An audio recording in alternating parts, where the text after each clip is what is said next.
লাগাবে, অর্থাৎ সদা সর্বদা নিজেকে কোনো না কোনো কাজে ব্যস্ত রাখবে, কর্ম এবং ধর্মকে একত্রিত করে নেবে। এই গেল আমাদের শাস্ত্রের নির্দেশ। আমাদের ভগবান শ্রী রামকৃষ্ণ যাদের সংসার মুক্ত করে, যেটাকে প্রখ্যাত বিনয় সরকার মশাই বলছেন রামকৃষ্ণ ব্রিগেড, অর্থাৎ রামকৃষ্ণের ফৌজ তৈরি করেছিলেন, তাদের তিনি সম্পূর্ণ অন্যরকম একটা শিক্ষা দিয়েছিলেন। সেটা ছিল এই রকম: পরের হিত সাধন করার জন্যে, জীবন মুক্ত করার জন্যে, রণক্লান্ত চিতবিরক্ত সংসারীদের একটু জলপটি লাগাবার জন্যে তাদের পাশে গিয়ে দাঁড়াবে এবং তাদের এমন কিছু শেখাবে যে শিক্ষার জোরে সে একটা আনন্দময় জীবনের অধিকারী হতে পারে। আনন্দাদেব খল্লিমানি ভূতানি আমাদের কথাই আছে। ভগবান কোনো এক সময় কোথাও বসে, যাকে দেখা যায় না, স্পর্শ করা যায় না, মোবাইলে কথা বলা যায় না, তিনি তার সৃষ্টির আনন্দে হঠাৎ এই জগৎ সৃষ্টি করেছিলেন। অতএব এই সৃষ্টির উৎস হচ্ছে এক বিরাট মহামানব, মহাপুরুষ, মহাভগবান মহাবিশ্বে কোনো একটা জায়গায় বসে তার আনন্দের স্ফুট হলো এই জগৎ। অতএব এর মূল, আমাদের যদি শরীরের রক্ত পরীক্ষা, আমাদের শরীর পরীক্ষা করলে দেখা যাবে ধমনীতে, শিরায় এবং উপশিরায় রক্ত প্রবাহিত হচ্ছে। এই জগতের যদি কোনোদিন অ্যানালিসিস করা হয়, ডাক্তারি পরীক্ষা করা হয়, দেখা যাবে যে কন্দরে কন্দরে, রন্ধ্রে রন্ধ্রে, ভূমিতে ভূমিতে, রেণুতে রেণুতে একটা শিহরণ রয়েছে। সেটি হচ্ছে আনন্দ। আমি সৃষ্ট হয়েছি, এই পৃথিবীতে আমি সৃষ্ট হয়েছি। এই যে বিকাশ, এই যে আমার কাছে আমি ছাড়া আর কি আনন্দের আছে? এই আমি উড়বে, এই আমি চলবে, এই আমি ছুটবে, এই আমি গান গাইবে, এই আমি পরচর্চা করবে, এই আমি মারামারি করবে, এই আমি লোক ঠকাবে, এই আমি ঠকবে, এই আমি মরবে, এই আমি মারবে। আমি ময় জগৎ। ভগবান শ্রী রামকৃষ্ণ হচ্ছেন এমন এক ইঞ্জিনিয়ার যিনি আমির কারিগর। তিনি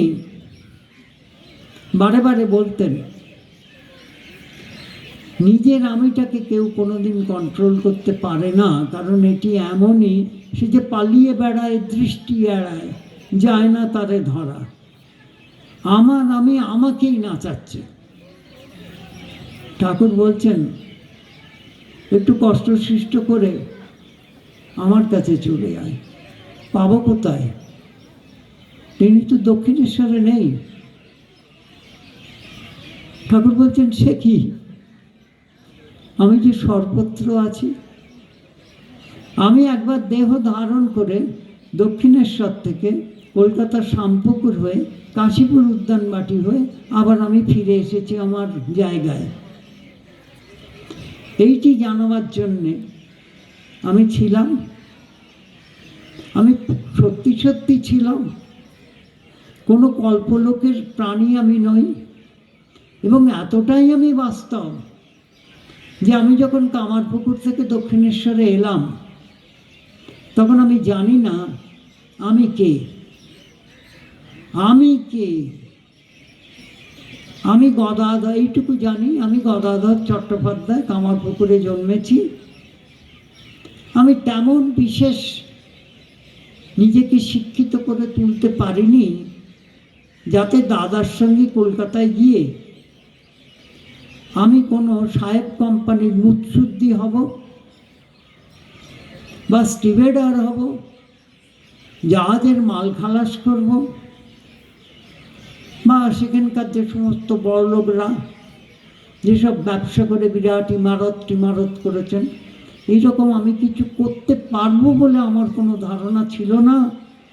এবং আমার আত্মীয় স্বজনরাও মনে করতেন যে আমার পক্ষে এসব একেবারেই সম্ভব নয়, এসব আমার পক্ষে একেবারেই সম্ভব নয়। শুধু আমি এইটুকু বুঝেছিলাম যে আমি এক ব্রাহ্মণের ঘরে এসেছি।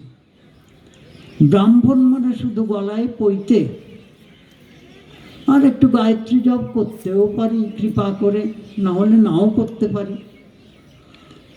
আবার আমি সে ব্রাহ্মণও নই যে যজমানদের বাড়িতে যজমানি করে চালকলা বেঁধে আমার বাড়ির দালানে ফেলে বলবো এই নাও নিয়ে এলাম, তারপরে একটি ঘরে ঢুকে যে থেকে দক্ষিণা বার করে গুনতে শুরু করলাম কত উপার্জন হয়েছে। আমি সেরকম ব্রাহ্মণ নই,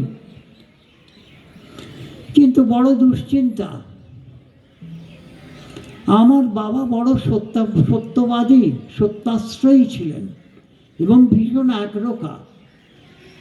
তার ফলে তিনি যেমন ভুগেছেন তার পরিবারের মানুষও তার সঙ্গে ভুগেছেন। তার কারণ এক জমিদার, আশ্চর্যের কথা, কামারপুকুর হয়ে ওঠার কথা ছিল না, কারণ ঠাকুরদা ছিলেন অন্য এক গ্রামে। সেখানকার জমিদার ঠাকুরের পিতৃদেবকে বলেছিলেন তোমাকে আমার হয়ে মিথ্যা সাক্ষী দিতে হবে বর্ধমানের জেলে, বর্ধমানের আদালতে। শ্রদ্ধেয় ক্ষুদিরাম চট্টোপাধ্যায় মাথা উঁচু করে বলেছিলেন আমি কখনো মিথ্যে কথা বলিনি, মিথ্যা চিন্তা করিনি, আমার ভেতরে কোনো মিথ্যা ভাবনা ছিল না, অতএব আমার পক্ষে মিথ্যা কথা বলা সম্ভব নয়। জমিদার চন্দ্রকান্ত বললেন একটু ভেবে বলুন, এতটা অহংকার ভালো নয়। তিনি বললেন কেন, কি হবে? বললেন তোমাদের কিছু জমি জমা আছে, চাষবাস করো, সেইটাতেই তোমাদের সারা বছর চলে, তা ধরো সেটা থাকবে না। তারপরে ধরো তোমাদের যে ভিটে বাড়ি, ওটাও আর থাকবে না। এক সকালে তুমি দেখবে তোমার পরিবার পরিজনদের নিয়ে তুমি রাস্তায় দাঁড়িয়ে আছো, পথে দাঁড়িয়ে আছো, প্রান্তরে দাঁড়িয়ে আছো। তিনি বললেন না, তাই হোক। তিনি বাড়ি চলে এলেন। সেই জমিদার কতগুলো মিথ্যা কাগজপত্র তৈরি করে প্রমাণ করতে চাইলেন ক্ষুদিরাম চট্টোপাধ্যায় এবং তার পূর্বপুরুষরা প্রচুর টাকা তার কাছ থেকে নিয়েছেন ঋণ হিসাবে, কিন্তু একটু শোধ করেননি। ওটা তাদের কাছে বিরাট অর্থের পাওনা। এবং বর্ধমান আদালতে কেস হলো এবং যথারীতি একালে হয় সেকালেও হলো। আদালতের রায়ে তিনি বাস্তুচ্যুত হলেন, তার যে সামান্য জমিদারি ছিল সেটিও চলে গেল। এক বস্ত্রে তিনি বাড়ি থেকে বেরিয়ে এলেন। এই বেরিয়ে আসার ব্যাপারটার সঙ্গেও একটা সাংঘাতিক কাহিনী আছে, সেটা ভারী উল্লেখযোগ্য। এই চন্দ্রকান্ত ঠিক করেছিল ক্ষুদিরাম চট্টোপাধ্যায়কে যেভাবেই হোক বেঁধে তার কর্মশালায় বা তার রেস্তোরাঁয় আনা হবে।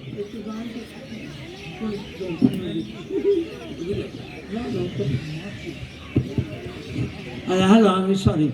আচ্ছা, একটা মাছি আমাকে একটু আদর জানাতে এসেছিল।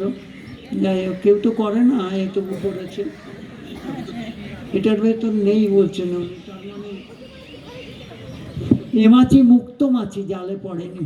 আচ্ছা, তারপরে হলো কি, তাকে চেষ্টা করেছিল, কিন্তু ক্ষুদিরাম চট্টোপাধ্যায়কে গ্রামের সকলে এত ভালোবাসতেন, এবং সেই রাজা যাকে আদেশ দিয়েছিলেন যে এটাকে বেঁধে নিয়ে আয়, সে আবার ক্ষুদিরাম চট্টোপাধ্যায়কে দেবতার মতো ভক্তি করতেন। তিনি গভীর রাতে এসে বললেন, ঠাকুর, আমি তোমাকে বলছি তুমি এক্ষুনি পালাও, তা নাহলে আমাকে দড়ি দড়া দিয়ে বেঁধে তোমাকে নিয়ে যেতে হবে।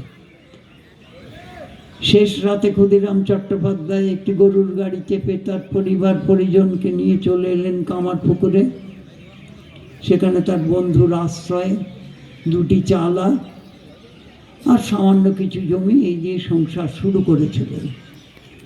তিনিও জানতেন না যে কিভাবে সংসার চলবে, কিভাবে তিনি চালাবেন। তিনি জানতেন ঈশ্বরের ওপর যদি আমি নির্ভর করে থাকি এবং যদি আমি সম্পূর্ণ আত্মসমর্পণ করে থাকি এবং তার মধ্যে যদি কোনো খাদ না থাকে, আমার বিশ্বাস যদি ৫ পাঁচানো হয়, ১০০ সত্যি হয়, তাহলে এটা যেন একটা চ্যালেঞ্জ। আমি তোমাকে ডেকেছি প্রভু, আমি তোমার ওপর নির্ভরশীল, তুমি যদি আমাকে না দেখো তাহলে আমার বদনাম হবে না, লোকে বলবে ভগবান বলে কেউ নেই। অতএব আমি তোমাকে সাবধান করছি। এই ক্ষুদিরাম চট্টোপাধ্যায় এই প্রান্তরে দাঁড়িয়ে আছে রাত্রি অবসানে, এবং এখনো সে জানে না সে কোথায় আশ্রয় পাবে। হে আকাশ, হে বাতাস, তোমার অন্তরালে কোথাও যদি তিনি বসে থাকেন, যিনি আমাকে বলেছিলেন, ব্রাহ্মণ তুমি চরিত্র গঠন করো, ব্রাহ্মণের একমাত্র আদর্শ হচ্ছে সত্য কথা বলা, নিষ্ঠা, পরোপকার, পরশ্রী কাতরতা নয়, চরিত্র গঠন এবং সর্বোপরি ঈশ্বরের কাছে আত্মসমর্পণ। তাহলে আমি তোমাকে কিন্তু একটি হুঁশিয়ারি দিয়ে রাখছি, এই ক্ষুদিরাম চট্টোপাধ্যায় যদি তার সপরিবারে নিশ্চিহ্ন হয়ে যায়, তাহলে ইতিহাসে যে সমস্ত কলঙ্ক রেখা পড়ছে তাতে আরেকটি যুক্ত হবে। কিন্তু তা তো হলো না। আমরা যাকে দেখতে পাই না, তিনি অন্তরালে থেকে যে কি করছেন আমরা জানতে পারি না। যখন জানতে পারি তখন আমাদের চোখে জল আসে, প্রভু তুমি ছিলে। আবার এটাও যখন জানতে পারি যে সমস্ত সমস্যা, যে সমস্ত বিপদ সাধারণ মানুষের সাহায্যে উত্তীর্ণ হতে পারে না, সেখানে বিশ্বাসে মিলায় বস্তু তর্কে বহুদূর। এইটি হলো প্রথম অঙ্ক। এখান থেকে গদাধর চট্টোপাধ্যায় তার দাদার হাত ধরে কলকাতায় এলেন। দাদার ইচ্ছা ভাইকে জ্যোতিষী এবং অন্যান্য পূজাদি শ্রুতি স্মৃতি ন্যায়, অতএব বেদ বেদান্ত উপনিষদ শ্রুতি, স্মৃতি হলো আমাদের এইসব শাস্ত্র। এবং পরবর্তীকালে ভগবান শ্রীরামকৃষ্ণ দক্ষিণেশ্বরে বসে বারে বারে বলেছেন, ঈশ্বর যেমন সত্য, শাস্ত্রও তেমন সত্য। যদি কেউ মনে করে থাকেন যে আমি ঈশ্বর বিশ্বাস করি এবং আমি তার জন্য যা খুশি তাই করার অধিকার হয়েছে, তাহলে মনু মহারাজ নির্দেশিত আমাদের ঋষিদের তৈরি করা যে শাস্ত্র এবং বিধানাদি আছে, যেভাবে আমাদের জীবনকে চালনা করার কথা বলে দেওয়া আছে, এবং সেখানে এমন আছে, যারা চর্চা করেন জানেন, যে সকালবেলা উঠে মুখ ধোয়া থেকে আরম্ভ করে রাত্রিবেলা বিছানায় শুতে যাওয়া পর্যন্ত কি নিয়মে হবে, কিভাবে হবে, সেটি বলা আছে। এত আমরা করতে পারবো না, সেটি ঠাকুরও বলে গেছেন, কিন্তু একটি বিশ্বাস যেন ভেতরে থাকে। সম্পূর্ণ শাস্ত্রটি যদি আমি পালন করতে পারতাম, তাহলে আমি সম্পূর্ণ মানুষ হতে পারতাম। আচ্ছা, ঠিক আছে, যেটুকু পারি সেইটুকুই করি। গদাধর চট্টোপাধ্যায় দেখছেন তার পিতার সংগ্রাম। দাদার হাত ধরে কলকাতায় এসছেন, ঝামাপুকুরে আছেন। সেখানে দাদার কয়েকজন বিশিষ্ট যজমান, ধনী যজমান, তাদের কয়েকজনের পূজার দায়িত্ব নিয়েছেন, এবং তার পূজা তো সাধারণ পুরোহিতদের মতো নয়, তিনি পূজা করতেন।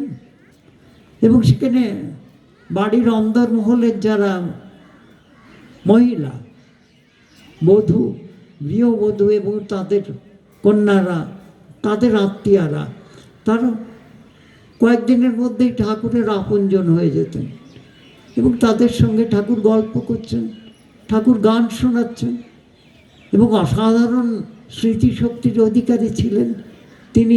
যেসব জায়গায় রামায়ণের আসর, মহাভারত পাঠের আসর, ভাগবত পাঠের আসরে যেতেন, বা যে সমস্ত পালা হতো, তিনি বাড়িতে বলে যেতেন, তোমরা যেতে পারছো না, কিচ্ছু ভেবো না, আমি যাচ্ছি তো, কাল সকালবেলা পালাটা এসে পুরো ওরা যেমন করেছিল অনেকে মিলে আমি একা করে দেখিয়ে দেব। তা দাদার হাত ধরে তিনি কলকাতায় এসেছেন, এবং তিনি দাদাকে সাহায্য করবেন, তিনি যজমান হবেন। এবং সেই সময় দুটি দল ছিল, দুটি আমাদের ধর্মের দুটি পিলার ছিল। একটি হচ্ছেন ছাতুবাবু, লাটুবাবু, আরেকটি হচ্ছে রাধাকান্ত দেব বাহাদুর। একজন ব্রাহ্মণদের, আরেকজন হচ্ছে ব্রাহ্মণেতরদের। তা তার দাদা যজমানের সুবিধা হবে বলে ছাতুবাবু, লাটুবাবুদের যে রেজিস্টার ছিল, তাইতে তিনি নাম এন্ট্রি করিয়েছিলেন, এবং তার ফলে কলকাতার রেজিস্টার্ড পূজারী তিনি কলকাতার কিছু বিশিষ্ট যজমানের বাড়ি পুজো করার অধিকারী হয়েছিলেন। এর মধ্যে ঝামাপুকুরের রাজবাড়ি একটি। এবং দাদা গদাধর চট্টোপাধ্যায়কে বললেন, তুমি ঝামাপুকুরটা সামলাও।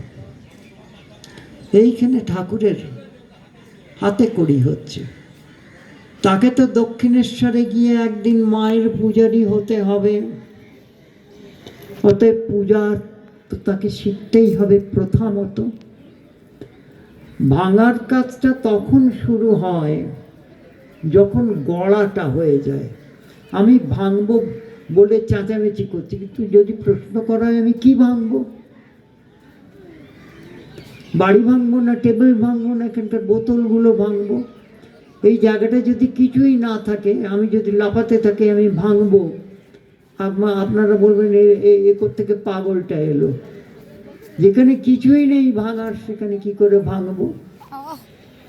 এ আবার একটা ভয়ঙ্কর রহস্য, ভগবান শ্রীরামকৃষ্ণ পরে বোঝাবেন। নেই আর আছে, এর তত্ত্বটা কি, এবং আছেটাকে নেই করা এবং নেইটাকে আছে করে কি করে করা যায়, এটা পরে দক্ষিণেশ্বরে বসে বলবেন। এই জগৎটা আছে না, এই জগৎটা নেই। আমরা এখানে এই যে সামনে আপনাদের নিয়ে বসে আছি, কি সত্যি? এটা কি আছে? এইবার যদি আপনি বলেন আছে, আপনারা ওই দিক থেকে যদি আমাকে ঢিল মারেন আমার লাগবে, আমি যদি মারি আপনাদেরও লাগবে, এই তো প্রমাণ। না না, দুটো দুটো আছে। কি দুটো কি দুটো কি কি দুটো দল মনে হচ্ছে। দুটো দল তো একটা দল করে আমাকে শিখাচ্ছেন স্যার পুগলিয়ে বাড়ি বুটি জায়গা হলো পুগলে বিখ্যাত জ্ঞান ছাড়ছেন স্যার না না, দুটো দল আলাদা আলাদা করে দুটো করবে। দল আছে তো কিন্তু স্যার একটা দল করবে রেস্ট নেবে তখন অন্য দলটা করবে একবার রেস্ট নেবে তখন ওই দলটা করবে অমনি করে করে 16টা পালা তো কটা তাই? কটা পর্যন্ত হয় 9টা 9:30 হবে। তাহলে মোটামুটি তাহলে তো 6টা থেকেও তো গ্যারেন্টি আমি বলি যে 6টা পালা হবে যান শিখেলেন গা বেশিটা টানতে পারবে। এক একটা পালা কতক্ষণ? 15 মিনিট। 45 আরে আমি বললাম করবো ভিডিও। করবো তাহলে করবো আসলে। একসাথে কাটবো, এটা কাটি, এটা করি। এটা কি হলো জানেন, ঠাকুর একটি গল্প বলতেন, গ্রামের মানুষ থিয়েটারকে তখন বলতো থিয়েট কল। সোনাশ্রী কেমন বলুন তো তা একজন সেই থিয়েট কলে গিয়ে বললেন, ওরে বাবরে কি দেখে এলুম রে, 4-5টা দরজা, এদিক দিয়ে ঢুকছে, ওদিক দিয়ে বেরোচ্ছে, ওদিক দিয়ে ঢুকছে, এদিক দিয়ে বেরোচ্ছে, এদিকে একটা মানুষ বসেছিল, কিছুক্ষণ পরে দেখি ও দরজা দিয়ে কৃষ্ণ বেরিয়ে এলো। শুনুন সোনাশ্রী এখানে একজন বসেছিল, সেদিকে কিছুক্ষণ পরে ওই দিক দিয়ে রাধিকা হয়ে বেরিয়ে এলো। তা আমার এই কলটি থেমে গিয়েছিল।